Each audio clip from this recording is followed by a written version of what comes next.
সাবির আলী, এরপরে আদিল ফাইয়াজ,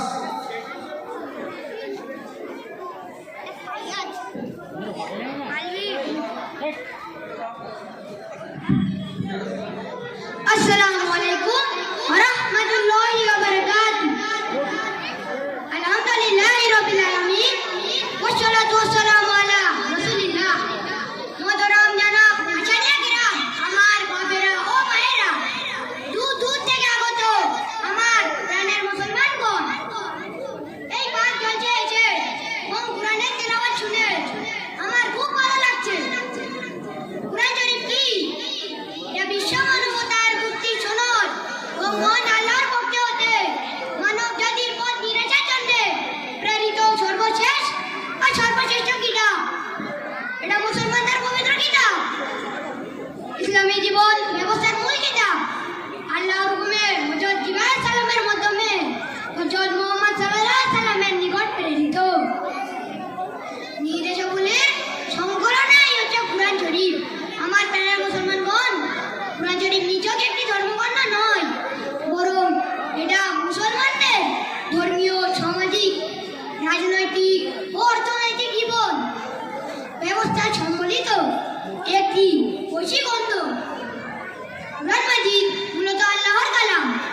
সহিহ বর্ণনা যায়, পুরো কোরআন শরীফকে কদরের রাতে লাওহে মাহফুজ থেকে হযরত জিবরাইল সালাম আল্লাহর হুকুমে হযরত রাসূল সাল্লাল্লাহু আলাইহি ওয়াসাল্লামের খিদমতে নিয়েছিলেন, যার ধারাবাহিকতা 23 বছর পর্যন্ত চলতে থাকে এবং কিয়ামত পর্যন্ত ঠিক ওই রকম মাহফুজ থাকবে যেমনভাবে লাওহে মাহফুজ সুরক্ষিত আছে। এর ইবাদত আল্লাহ তাআলা করিবেন, আল্লাহ পাকের ওয়াদা আছে। ব্যাস এখানেই শেষ করলাম, আপনারা আমার জন্য দোয়া করিবেন। আসসালামু আলাইকুম ওয়া রাহমাতুল্লাহি ওয়া বারাকাতুহু।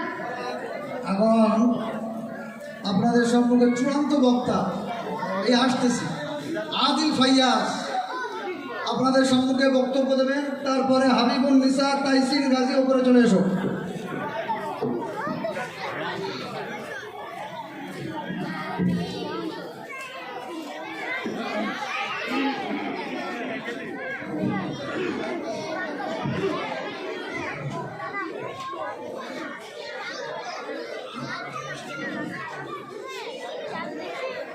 আসসালামু আলাইকুম ওয়া রাহমাতুল্লাহি ওয়া বারাকাতুহু।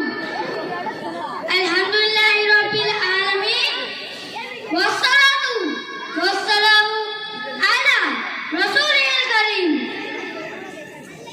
জনাব সভাপতি সাহেব, আসাতিজা কেরাম, মুরব্বিয়ানি কেরাম, আমার বাপেরা ও মায়েরা, দূর দূর থেকে আগত আমার প্রাণের মুসলমানগণ, আমি আজ আপনাদের সামনে কবরের ব্যাপারে কিছু কথা তুলে ধরতে চাই। কবর প্রত্যেক দিন তোমাকে বলতে থাকে যে, হে আদম সন্তান, তুমি কি আমাকে ভুলে গেছো? আমি সংকীর্ণ ও একাকী থাকার ঘর, আমি পোকামাকড়ের ঘর, আমি বিষাক্ত প্রাণীদের ঘর। হযরত নবী করিম সাল্লাল্লাহু আলাইহি ওয়াসাল্লাম বলেছেন, মৃত ব্যক্তিকে যখন কাফন বাঁধা থাকে তখন কবর থেকে আওয়াজ আসতে থাকে যে, বান্দা, তুমি কি আমল করেছো? তুমি তো আমার বুকের উপর সারাজীবন চলাফেরা করেছো, কিন্তু তুমি আমাকে ভুলে গেছো। তুমি যদি জানতে যে আমি তোমার পরকালে প্রথম ধাপ, আমি খুবই ভয়াবহ স্থান, যেখানে শুধু অন্ধকার আর অন্ধকার,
পেশ করবে।